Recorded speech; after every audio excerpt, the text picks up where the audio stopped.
नमस्कार साथियों, स्वागत है आपका आपके अपने ऑनलाइन और डिजिटल प्लेटफॉर्म वेदांत क्लासेज। जैसे कि आपको पता है, इतिहास चल रहा है राजस्थान का। मेवाड़ राजवंश हमने पढ़ लिया है। मेवाड़ राजवंश के बाद में हमने भाई गुइलों की अन्य शाखाओं की भी चर्चा की है। अन्य शाखाओं में कौन कौन सी शाखा हमने पढ़ी? वागड़ या डूंगरपुर के गुहिल पढ़ लिए, बांसवाड़ा के गुहिल हमने पढ़ लिए, और देवलिया प्रतापगढ़ के जो गुहिल राजवंश था, ये हमने चर्चा कर ली। का मतलब यही है कि भाई साहब आज जो टॉपिक रहेगा के अंदर या इतिहास के अंदर, वो एक नए सिरे से स्टार्ट होगा। एक नए राजवंश की चर्चा करनी पड़ेगी आपकी और हमारी सहूलियत के लिए, और एग्जाम की दृष्टि हेतुपूर्ण समझते हुए आपके सामने बिल्कुल चौहान वंश या चौहान राजवंश को पेश देखना साथियों और मेरे भाई बहनों। आपको ध्यान रहना चाहिए कि प्रत्येक शासक इंपोर्टेंट नहीं है, या प्रत्येक जब राजवंश हम पढ़ने को बैठेंगे प्रत्येक राजवंश इंपोर्टेंट नहीं है, लेकिन उन राजवंशों में कुछ ऐसे शासक इंपोर्टेंट बन जाते हैं, कुछ इंपोर्टेंट तथ्य वहां से निकल कर आ जाते हैं। फिर पेपर या एग्जाम में पुटअप हो जाता है वो क्वेश्चन। फिर आप ये सोचोगे कि ये तो हमने पढ़ा ही नहीं, ये कहाँ से आ गया। आउट ऑफ सिलेबस आपको ऐसे लगता है कि आउट ऑफ सिलेबस आ गया। इसके लिए आपकी सहूलियत के लिए हम अथंत या अत्यंत प्रयत्न के साथ, अथक परिश्रम के साथ आपके सामने चौहान राजवंश को बिल्कुल डिटेल से श्रृंखलाबद्ध रूप से समझाएंगे, पढ़ाएंगे। कोशिश यही रहेगी कि इनमें से भाई पीछे गत वर्षों में बीते जो पेपर हुए उनमें और आने वाले पेपरों में, भाई उनमें तो बाहर गए ही नहीं, तो आने वाले पेपरों में कोशिश यही रहेगी, इससे बाहर कुछ नहीं। ठीक है साथियों, देखना मेरे भाइयों बहनों, आपको बिल्कुल नए सिरे से एक राजवंश की स्टार्ट हम कर रहे हैं, और बिल्कुल नए सिरे से हम आपको पढ़ाएंगे। आपका ध्यान बिल्कुल मैं कुछ समय के लिए इधर आकर्षित चाहूँगा। ठीक है, देखना मैं बात करूंगा चौहान राजवंश की। कौन से राजवंश की? चौहान राजवंश। चौहान राजवंश के बारे में ऐसा कहा जाता है, इसकी उत्पत्ति को लेकर बहुत सारे विद्वानों का, अलग अलग विद्वानों का अलग अलग मत है। भाई आप भी विद्वान हो, मान लो कि आप विद्वान हो, तो आपका मानना कुछ और है, हमारा मानना कुछ और। ऐसे ही क्या उस समय के कोई विद्वान हुए थे, इतिहासकार हुए थे, उनका अलग अलग मानना है कि भाई ये चौहान है ना, ये जो चौहान, आप चौहान राजवंश को पढ़ा रहे हो, पहले इनमें चौहान उत्पत्ति या चौहान वंश की उत्पत्ति के बारे में थोड़ा समझा। ये यहाँ से मुझे लगता है कि एकाध एक क्वेश्चन पुटअप होना चाहिए। एग्जामिनर पता नहीं क्यों इन चीज़ों को इतना लोड नहीं लेते हैं। यहाँ से क्वेश्चन पुटअप हो भी सकते हैं, हुए भी हैं। तो यहाँ से बिल्कुल बेस से, जो बेसिक है, बेसिक क्लियर करवाई जाएगी, बेसिक से ही सारी चीज़ें समझाई जाएगी, सारी चीज़ें बताई जाएगी। देखो भाई साहब, अब आज कोई सा भी राजवंश पढ़ने को बैठेंगे तो उस राजवंश की उत्पत्ति को लेकर बड़ा एक क्वेश्चन मार्क रहता है कि फलाना फलाना राजवंश, चलो जी उसके संस्थापक से हमने स्टार्ट कर देते हैं, इतिश्री एंड तक के शासक का इतिश्री कर देते हैं, बीच के इन्हें चुने चार पांच शासकों को। ये आपकी और हमारी सबसे बड़ी भूल होती है। तो हम क्या कर बैठते हैं कि चुनिंदा कुछ शासकों को पढ़ लेते हैं, लेकिन जो हम सोच रहे हैं उससे कोई दो गुना ज़्यादा एग्जामिनर सोचता है। उनका सोचना क्या होता है कि यार कुछ ऐसे क्वेश्चन दिए जाए, उत्पत्ति को लेकर कुछ क्वेश्चन डाल दिया जाए, फिर हवा नहीं लगती, आपके भी नहीं लगती, हमारे भी नहीं लगती। तो हम ये चाहेंगे कि यार एक बेस से एक सिरा किस प्रकार से तैयार किया जा सकता है, उस सिरे से तैयार किया जाए। ठीक है, देखना आपका ध्यान में बिल्कुल इधर ही आकर्षित चाहूंगा भाई, ये तो चाहूंगा, सीधी सी बात है, अब ध्यान तो इधर ही रहना चाहिए। देखो भाई, देखना जरा इधर देखो। अच्छे से समझाएंगे, अच्छे से बढ़ाएंगे, अच्छे से बताएंगे। भाई हर लोग बोलते हैं कि राजस्थान पतंगाकार है, मैं भी बोल रहा हूँ, आपको भी प्रॉब्लम होनी इतनी चाहिए कि अपना राजस्थान है जो पतंगाकार है। ठीक है, विषमकोणी चतुर्भुज के आकार का बताया जाता है, विषमकोणी चतुर्भुज ही है भाई साहब। भाई चतुर्भुज, चार भुजा चतुर्भुज हो गया, चलो जी। अब क्या करते हैं, में हमने एक ये दक्षिण वाली ये रियासत, बड़ी रियासत थी, हमने पढ़ ली। भाई मेवाड़ राजवंश था, पढ़ लिया। अभी जो ये देखो चौहान कुछ इस तरीके से एक रियासत है, किस प्रकार से रियासत है जरा देखना। देखना जरा भाई, सांबर में भी चौहानों को पढ़ना पड़ेगा, अजमेर के चौहानों को पढ़ना पड़ेगा, रणथंबोर के चौहानों को पढ़ना पड़ेगा। थोड़ा हम हाड़ौती के हाड़ौती तो इधर आ जाएंगे भाई, हाड़ौती के चौहानों को हमें पढ़ना पड़ेगा, सिरोही के चौहानों को पढ़ना पड़ेगा, नाडोल जो पाली के चौहान है उनको पढ़ना पड़ेगा। इस प्रकार से सारी चीजें पढ़नी पड़ेगी। तो एक क्वेश्चन तो यहीं से निकल गया कि भाई चौहानों की शाखाएं कौन कौन सी है, चौहान कौन कौन सी रियासत पर राज किया चौहानों ने। तो यहीं से एक क्वेश्चन निकालते हैं, आपके सामने पेश करते हैं और वो इस कदर पेश किया जाएगा। साहब देखना जरा, इधर देखो, इधर देखो, है ना। तो मिटा दूं इसको भाई, पतंगाकार को मिटा देते हैं। हाँ जी हाँ, देखो कुछ चित्र आपके सामने इसलिए बनाए जाते हैं कि यार चित्रों से क्या कि माइंड में चित्र छप गया ना, तो फिर क्वेश्चन कैसा भी आए, कैसा भी आए, हमें क्या कैसा भी आए कर देंगे। चित्र से आपके दिमाग की जो श्रृंखलाई है वो खुलेगी, नसें खुली, चित्र घुसा, चित्र से आपको क्या क्लियर हो जाएगा कि फलाना राजवंश वहां वहां बैठा है। ठीक है, देखो दिखाओ जी, दिखाओ जी, तो देख लो जी। देखो अगर क्वेश्चन आ जाए, उत्पत्ति थोड़ी बाद में बताऊंगा, पहले ये बता देता हूं। चौहान, राइटिंग प्यारी है, प्यारी लग रही है, ठीक है, समझ में भी आ जाएगा। चौहान राजवंश की रियासत है, या चौहान राजवंश ने राजस्थान के कौन कौन सी रियासतों पर राज किया। ठीक है, देखो राज कहां कहां करते हैं। एक ये करते हैं सपाद लक्ष्य में। कौन से लक्ष्य में? सपाद लक्ष्य। सपाद लक्ष्य बोले तो सांबर, सपाद लक्ष्य बोले तो सांबर, या फिर शाकंबरी। कहने का मतलब सांबर या सपादलक्ष या शाकंबरी के चौहान। ठीक है जी, आगे बताओ। हाँ जी हाँ जी हाँ जी, लो देखो, फिर आगे बढ़ते बढ़ते बढ़ते बढ़ते अजमेर में चले जाएंगे, अजमेर के चौहानों को पढ़ना पड़ेगा। फिर थोड़ा आगे बढ़ते बढ़ते बढ़ते बढ़ते बढ़ते हम चले जाएंगे रणथंबोर में। कहाँ चले जाएंगे? रणथंबोर सवाई माधोपुर में चले जाएंगे। ठीक है जी, फिर आगे तो बढ़ना ही पड़ेगा, पीछे तो हटे ही क्यों, आगे बढ़ते रहते हैं, तो जीवन में तो आगे बढ़ता रहना चाहिए। तो आगे बढ़ते बढ़ते हम पढ़ लेंगे थोड़ा बहुत नाडोल के बारे में, पढ़ लेंगे थोड़ा बहुत, क्या पढ़ाएंगे तो पूरा ही पढ़ाएंगे, नाडोल या पाली के चौहान। फिर चटना ही क्या, आगे बढ़ता रहना है। जी लो बढ़ो आगे, जो आओ आओ आगे बढ़ते हैं। देखो आगे बढ़ते बढ़ते हम सिरोही के थोड़े बहुत चौहानों के बारे में देख लेंगे। सिरोही के चौहान,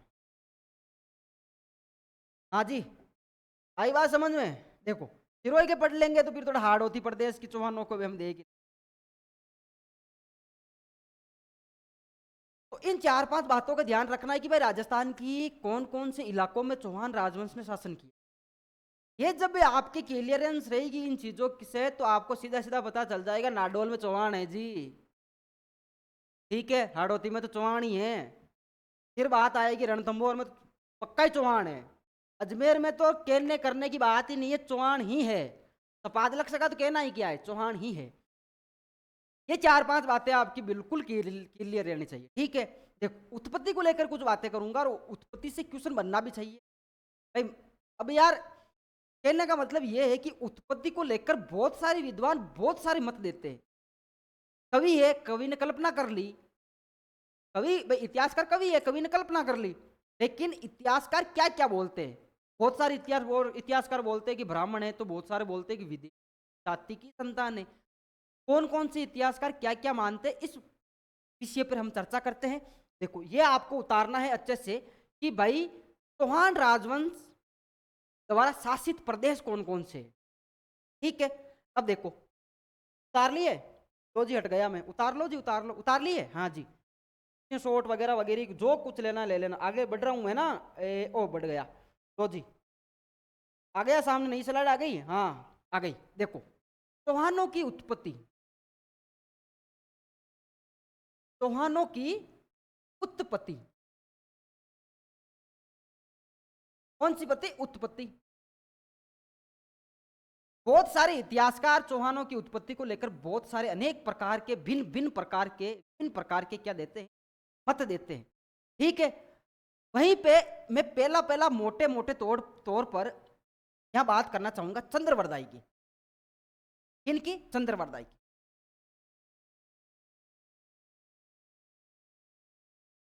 चंद्रवरदाई का एक ग्रंथ है, ग्रंथ का नाम है भाई साहब पृथ्वीराज राजसो। कौन सा ग्रंथ है? पृथ्वीराज राजसो। इस ग्रंथ के अनुसार इस ग्रंथ के अनुसार पृथ्वीराज रासो, जो ग्रंथ किनका है, चंद्रवरदाई का है, इस ग्रंथ के अनुसार ये ग्रंथ क्या बोल रहा है कि भाई साहब चौहान है। चौहान कौन है? कौन है चौहान? कौन है चौहान? क्षत्रिय है। कौन है जी? क्षत्रिय है। इस ग्रंथ के अनुसार यह कहना है, क्या कहना है कि एक मुनि हुए थे, मुनि या ऋषि हुए थे, जिनका नाम है विशिष्ट मुनि या वशिष्ठ मुनि। उन्होंने क्या किया? आबू पर एक यज्ञ किया। आबू मतलब माउंट आबू। माउंट आबू में क्या करते हैं? अग्नि यज्ञ करते हैं। क्या करते हैं? अग्नि यज्ञ करते हैं। और इसी अग्निकुंड से, इसी अग्निकुंड से क्या होता है? 4 राजपूत पुत्रों की क्या होती है? उत्पत्ति होती है। 4 राजपूत पुत्रों की क्या हुई? उत्पत्ति हुई। ठीक है जी। 4 राजपूत पुत्र कौन कौन से हैं? 4 राजपूत पुत्र है पिट्टू सिट्टू। पिट्टू और सिट्टू। पिट्टू का मतलब क्या है? पिट्टू का मतलब है जी, देखो 2 पिट्टू, पिट्टू मतलब 2 पिट्टू। एक पिट्टू का मतलब है प्रतिहार और एक पिट्टू का मतलब है परमार। और सिट्टू का मतलब क्या है जी? सिट्टू का मतलब है चौहान और चालुक्य। एक पुत्र कौन है? चौहान। और एक पुत्र कौन है? चालुक्य।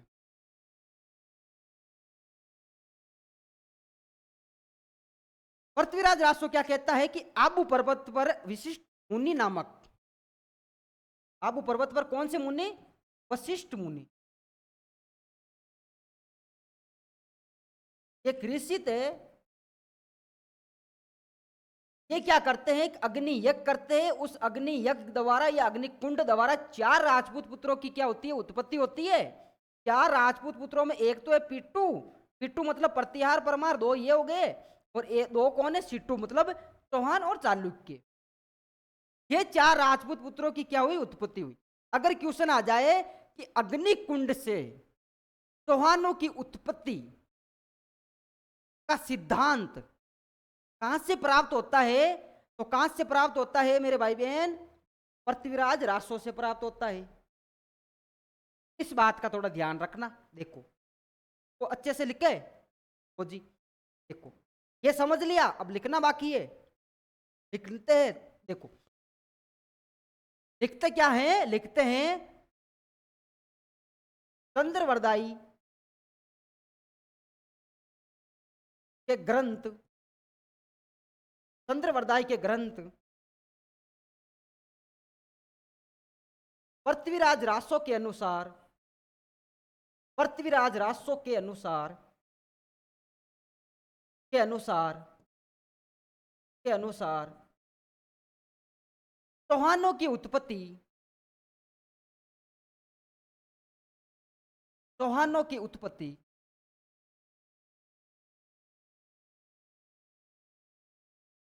वशिष्ठ मुनि नामक, वशिष्ठ मुनि नामक, वशिष्ठ मुनि,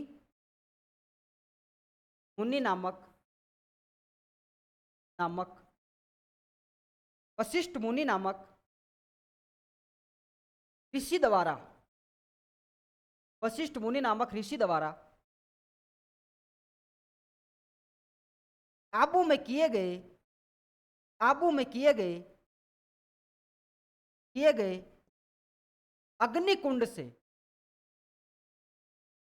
कौन से कुंड से? अग्निकुंड से हुई है, से हुई है। देखो जी, अगर क्वेश्चन आ जाए कि अग्निकुंड का सिद्धांत, चौहानों की उत्पत्ति के संबंध में अग्निकुंड का सिद्धांत देने वाला रासो कौन सा है, ग्रंथ कौन सा है? ग्रंथ कौन सा रहेगा साथियों? ग्रंथ कौन सा रहेगा रे? कौन सा रहेगा? पृथ्वीराज रासो। कौन सा रासो? पृथ्वीराज रासो। इसके लेखक कौन है या रचयिता कौन है? चंद्रवरदाई है। कौन से वरदाई? चंद्रवरदाई। इस बात का आपको विशेष विशेष विशेष ध्यान रखना है। तो किसी प्रकार की धांधली नहीं करनी है। अग्निकुंड आए पृथ्वीराज रासो, अग्निकुंड आते ही पृथ्वीराज रासो।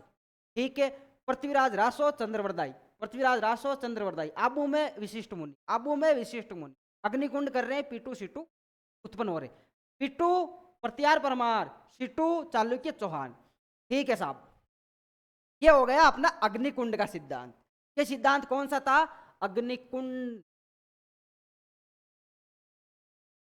अग्नि कुंड का सिद्धांत।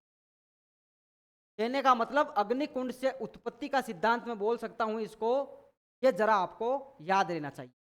ठीक है, अब देखो आगे। ये इन्होंने बोल दिया कि भाई साहब चौहानों की उत्पत्ति अग्निकुंड से हुई है।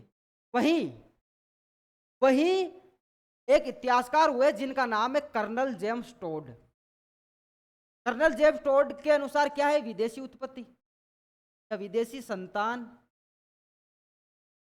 या फिर विदेशियों की संतान। चौहान विदेशियों की क्या है, संतान है। जबकि पहला कौन सा पढ़ा हमने, अग्निकुंड सिद्धांत के बारे में पढ़ा। अब कौन सा पढ़ना है, देखना जरा, अब कौन सा पढ़ना है रे, अब पढ़ना है विदेशियों की संतान।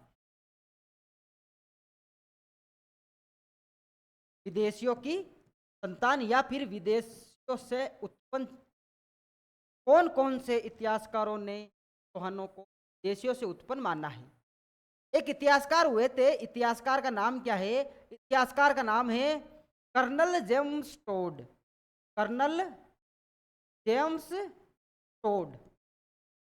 कर्नल जेम्स टोड ये साहब क्या बोल रहे हैं, ये साहब खुद विदेश के हैं, तो ये क्या बोल रहे हैं कि भाई साहब जो राजपूताने या भारत के या हिंदुस्तान के या राजस्थान के तो चौहान है, वो कौन है, कौन है साहब, वो है विदेशियों की संतान।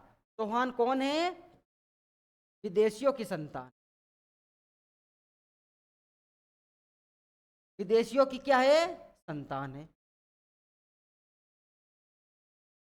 ठीक है, साथ में साथ इनके समर्थन करने वाले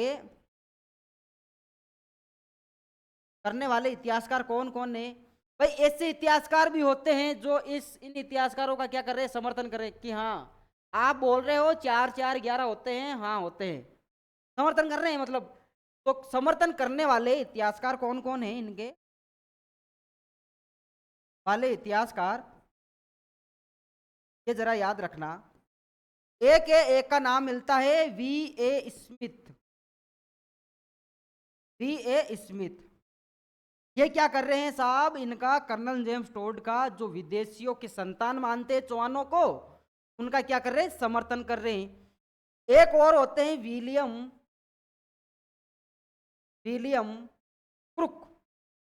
कौन से Crooke, William Crooke. William Crooke ये दोनों इतिहासकार क्या कर रहे हैं, ये दोनों इतिहासकार कर्नल जेम्स टोड का क्या कर रहे हैं, समर्थन कर रहे हैं। अगर क्वेश्चन आ जाए कि V.A. स्मिथ के अनुसार या फिर विलियम क्रुक के अनुसार या फिर कर्नल जेम्स टोड के अनुसार चौहानों की उत्पत्ति या चौहान कौन है, तो विदेशियों की क्या है, संतान है। आगे समझ में, तो जी आगे बढ़ते। एक शिलालेख है, शिलालेख का नाम है बिजोलिया शिलालेख। उत्पत्ति देख रहे हैं तो एक शिलालेख है बिजोलिया शिलालेख। कौन सा शिलालेख, बिजोलिया शिलालेख।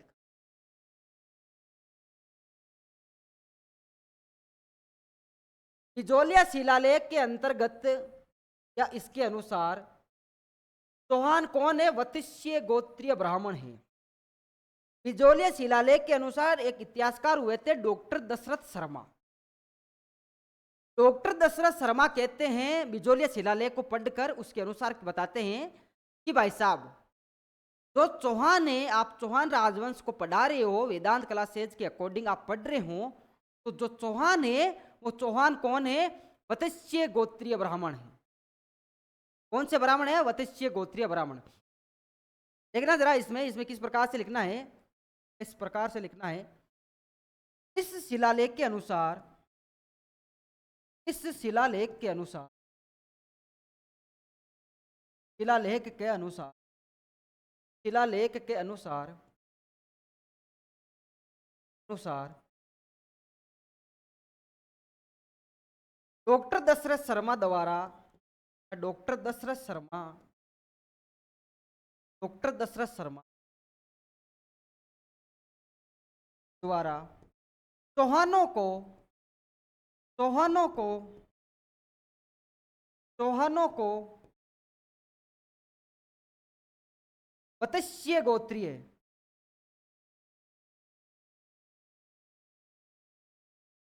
कौन से गोत्रीय? वत्स्य गोत्रीय ब्राह्मण बताया गया है। वत्स्य गोत्रीय ब्राह्मण बताया गया है, बताया गया है। इस बात का ध्यान रखना। बात क्या है? बात यह है कि कौन सा शिलालेख ब्राह्मणों को, सॉरी, चौहानों को वत्स्य गोत्रीय ब्राह्मण बताता है, या फिर कौन सा इतिहासकार कौन से शिलालेख के अनुसार बता रहे हैं। तो इतिहासकार पूछ ले तो डॉक्टर दशरथ शर्मा होंगे। वहीं अगर शिलालेख देकर पूछ ले तो शिलालेख कौन सा होगा आपका? इजोलिया शिलालेख। ठीक है साहब, यही एक क्वेश्चन की प्रकृति किस प्रकार की बनती है। मैं थोड़ा जरा आपके सामने क्वेश्चन पेश कर रहा हूं, देखना जरा क्वेश्चन किस प्रकार का हो सकता है। लाल कलर ले ले। अच्छा जी,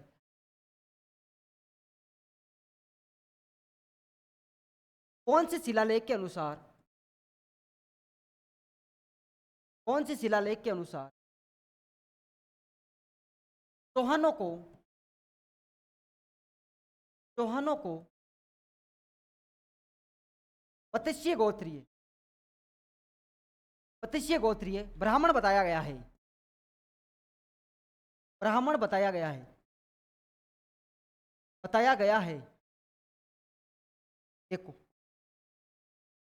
का सही आंसर क्या होगा? सही आंसर होगा इजोलिया शिलालेख। इजोलिया, इजोलिया शिलालेख। ठीक है जी, आगे बात समझ में। ये इस प्रकार की क्वेश्चन की प्रकृति रह सकती है। वही अगर इतिहासकार देखकर पूछ ले कि कौन से इतिहासकार के द्वारा, या इतिहासकार आ जाए के अनुसार या उनके द्वारा चौहानों को वत्स्य गोत्रीय ब्राह्मण बताया गया है, तो वहां क्या होगा? Doctor Dasharath Sharma, doctor Dasharath Sharma. ठीक है, उतार लो जी, उतार लो, जल्दी जल्दी करो, अरे जल्दी जल्दी करो। क्या क्या उतारना है देख लो। उतारना कुछ नहीं है, पहले चंद्रवरदाय के बारे में उतारना है, कुछ बातें उतार लेनी है। विदेशियों से उत्पत्ति के बारे में देख लेना है जरा। उसके बाद में क्या देखना है? जोलिया शिलालेख देखना है। और ये क्वेश्चन की प्रकृति किस प्रकार की रह सकती है के बारे में देखना।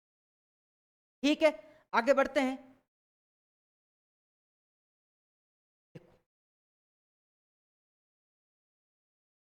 ये अपने उत्पत्ति को लेकर विदेशियों के बारे में, ब्राह्मणों के बारे में, अग्निकुंड से उत्पन्न, ये हमने देख लिया भाई साहब। चौहानों की तरफ में 4-5 इतिहासकार थे, क्या क्या मानना। अगर कोई क्वेश्चन बनेगा तो सीधा सीधा यहीं से बन जाएगा। और विशेष प्रकार से बिजोलिया शिलालेख को याद रखना, अग्निकुंड याद रखना।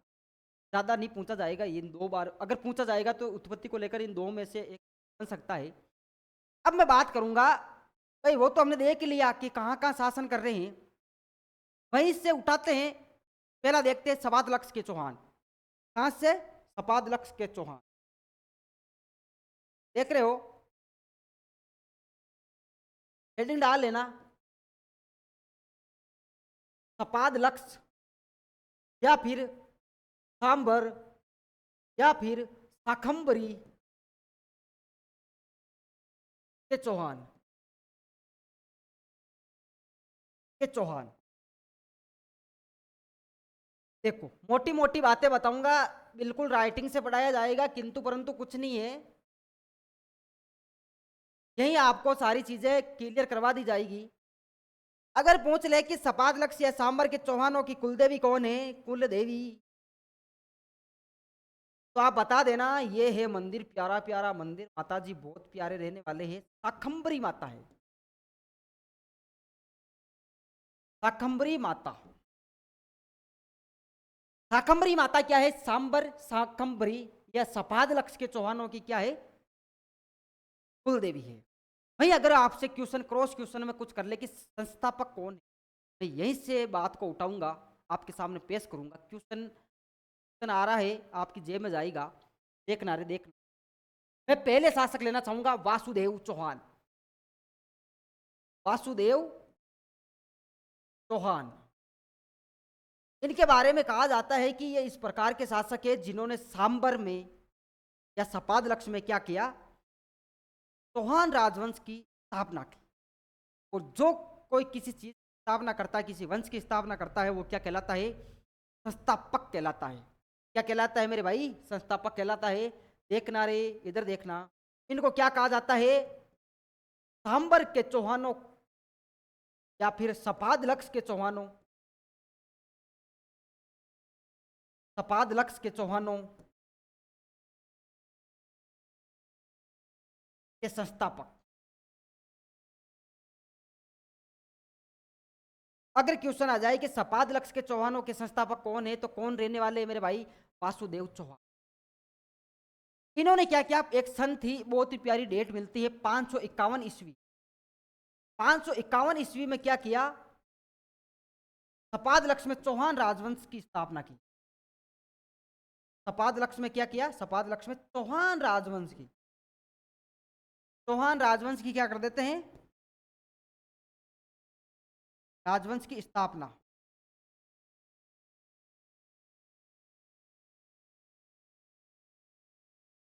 डेट देख के पूछ ले कि कब करते हैं, तो डेट आपको पता है 551 ईस्वी। वहीं अगर संस्थापक पूछे तो संस्थापक तो सीधी बात है, कौन वाले हैं? वासुदेव। ठीक है, देखो, अगर पूछ ले कि इन्होंने प्रथम राजधानी चौहानों की क्या बनाई, या इनके द्वारा बनाई गई चौहानों की राजधानी कौन सी थी? सांबर के चौहानों की। तो ये बनाते हैं शाकंबर या सांबर को क्या बना लेते हैं? सांबर को चौहानों की राजधानी बनाया। चौहानों की क्या बनाते हैं? चौहान राजवंश क्या बनाते हैं? राजधानी बनाते। इस बात का विशेष ध्यान रखना, अगर सांबर नहीं आए तो फिर आएगा शाकंभरी या फिर सपाद लक्ष्य। ठीक है, वही बिजोलिया शिलालेख जो अभी हमने चर्चा की थी, ये ब्राह्मण के बारे में ये शिलालेख बताता है। वही शिलालेख एक पुष्टि और करता है, एक और तथ्य सामने पेश करता है हमारे सामने, आपके सामने, कि भाई साहब, एक झील है सांबर झील, और सांबर झील का निर्माण करवाने वाले कौन? वासुदेव। देखना जरा, बिजोलिया शिलालेख के अनुसार ये एक झील है जिसका नाम है सांबर झील। सांबर झील नमकीन झील है। कैसी झील है? नमकीन झील है। राजस्थान की सबसे बड़ी नमक उत्पादन करने वाली झील है, तो यही खारे पानी की झील है ये, एक प्रकार की। देखो, एक शिलालेख है, शिलालेख का नाम है बिजोलिया शिलालेख।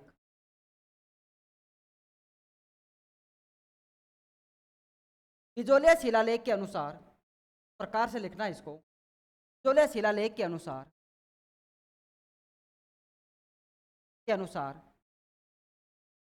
सांबर झील का निर्माण, सांबर झील का निर्माण, झील का निर्माण वासुदेव चौहान ने करवाया। का निर्माण किसने करवाया? वासुदेव चौहान ने करवाया।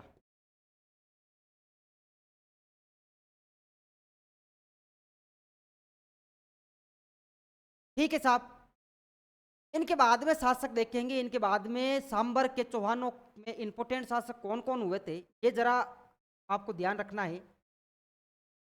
इनके बाद में एक शासक का नाम मिलता है गुवक प्रथम। गुवक प्रथम। गुवक प्रथम इस प्रकार के शासक थे भाई साहब, इनके शासनकाल में क्या होता है? हर्षनाथ की पहाड़ी पर हर्षनाथ के मंदिर का क्या होता है? निर्माण होता है। क्या होता है?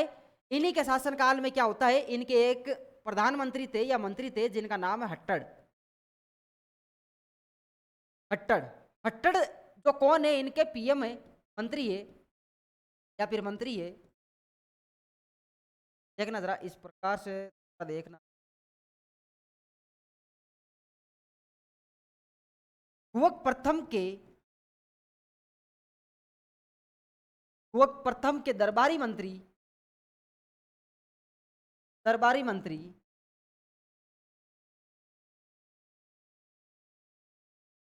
हट्टड़ द्वारा, हट्टड़ द्वारा सिक्कर में हर्ष पहाड़ी पर, हर्ष पहाड़ी पर हर्षनाथ मंदिर का निर्माण करवाया गया। हर्षनाथ मंदिर का निर्माण करवाया गया। देखना जरा, ये हर्षनाथ कौन है? ये हर्षनाथ चौहानों के इष्ट देवता है। कौन है जी? चौहानों के। किनके? चौहानों के। चौहानों के क्या है? इष्ट देवता। इस बात का विशेष ध्यान रखना, चौहानों के इष्ट देवता अगर आपसे कोई पूछ ले तो इष्ट देवता कौन रहने वाले? हर्षनाथ रहने वाले। हर्षनाथ मंदिर का निर्माण करवाने वाले कौन है? हट्टड़ है। किनके शासन काल में निर्मित होता है ये मंदिर?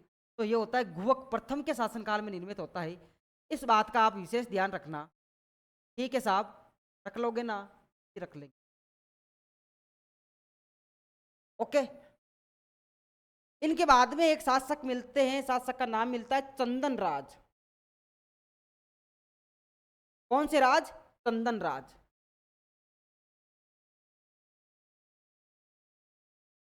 कौन से राज साहब? चंदन राज। चंदन राज के बारे में कहा जाता है कि इन्होंने दिल्ली के तोमर शासक को क्या किया? पराजित किया। क्या किया? दिल्ली के तोमर शासक को पराजित करने वाला चौहानों का शासक कौन है, या चौहान राजा कौन है? चंदन राज है। देखना जरा, इन्होंने क्या किया? दिल्ली के तोमर शासक या तोमर वंश के शासक, तोमर वंश के शासक को पराजित किया। पहली मोटी मोटी बात यह है। दूसरी बात, अगर आपको यही पूछ ले तो यह पूछ सकते हैं कि इनकी पत्नी थी, पत्नी या रानी थी, रानी का नाम है रुद्राणी, या फिर कहीं कहीं नाम मिलता है आत्म प्रभा। वो नाम मिलते हैं इनके, आत्म प्रभा। ये क्या करते थे रुद्राणी या आत्म प्रभा? प्रतिदिन। कौन से दिन साहब? प्रतिदिन पुष्कर जाते थे। कहाँ पुष्कर जाते थे? अजमेर जिले का एक बहुत ही ब्रह्म स्थली कहते हैं इसको। पुष्कर जाते थे और महादेव जी, ओम नमः शिवाय, जय भोलेनाथ कीजिए। महादेव जी जो इनके क्या है? आत्म प्रभा के इष्ट देवता है, इनको मानते थे। इष्ट देवता के सम्मुख क्या करते थे? 1000 दीपक जलाते थे। कितने हजार? 1000। क्या करते थे? दीपक जलाते थे। 1000 क्या करते थे साथियों? दीपक जलाते थे। क्या जला रहे हैं?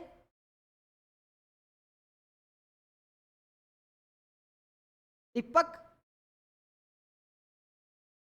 जलाते। अगर पूछ ले कि रुद्राणी या आत्म प्रभा महारानी किन के रहने वाले हैं? चंदन राज के। चंदन राज ऐसा पहला शासक चौहानों का माना जाता है कि तोमर वंश, दिल्ली के तोमर वंश के शासकों को क्या किया? पराजित किया। और इन्हीं की महारानी कौन हुई थे? रुद्राणी आत्म प्रभा हुए थे, जो प्रतिदिन आते थे कहाँ? पुष्कर। और पुष्कर में महादेव जी जो तब रुद्राणी आत्म प्रभा के क्या है? इष्ट देवता है।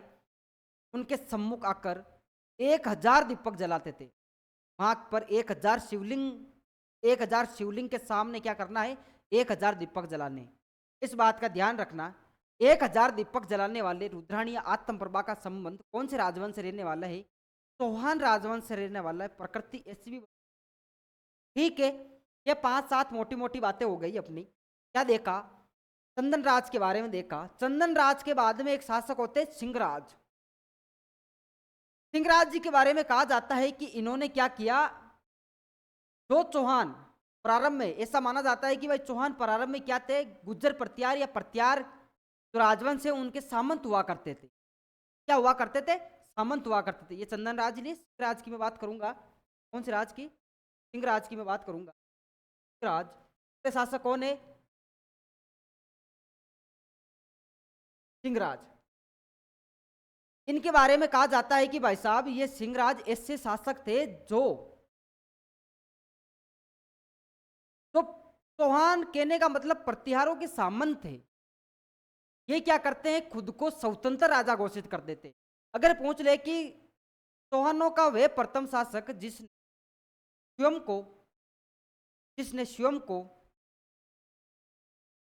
क्या कर दिया, स्वतंत्र राजा घोषित कर दिया, वो कौन थे, सिंहराज थे। इसमें लिखना, चौहान प्रारंभ में चौहान प्रारंभ में चौहान प्रारंभ में प्रतिहारों के सामंत हुआ करते थे, या गुर्जर प्रतिहारों के सामंत हुआ करते थे, सामंत हुआ करते थे, हुआ करते थे, अतः करते थे। सिंहराज सिंहराज चौहानों के प्रथम शासक थे, प्रथम शासक थे, प्रथम शासक थे, जिन्होंने जिन्होंने स्वयं को स्वतंत्र शासक घोषित कर दिया।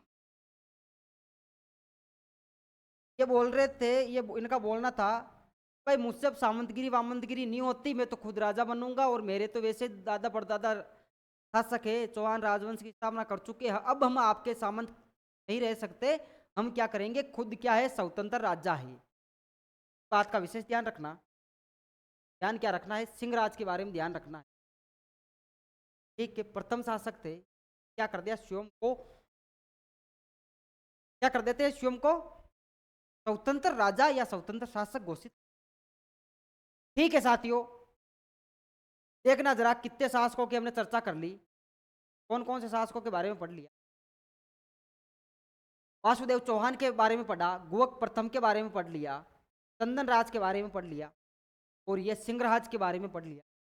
ठीक है, इसके बाद में इनके बाद में एक शासक होंगे, विग्रहराज द्वितीय होंगे, एक दुर्लभ राज शासक होंगे, सांबर के चौहानों की मैं बात कर रहा हूं, एक पृथ्वीराज प्रथम शासक होंगे। ये जो 3 से 4 इंपोर्टेंट और शासक है, उनके बारे में हम चर्चा अगली वाली क्लास में करेंगे।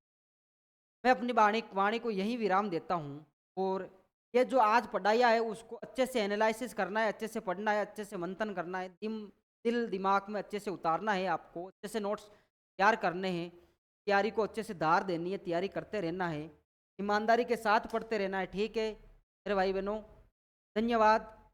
जय हिंद, जय भारत।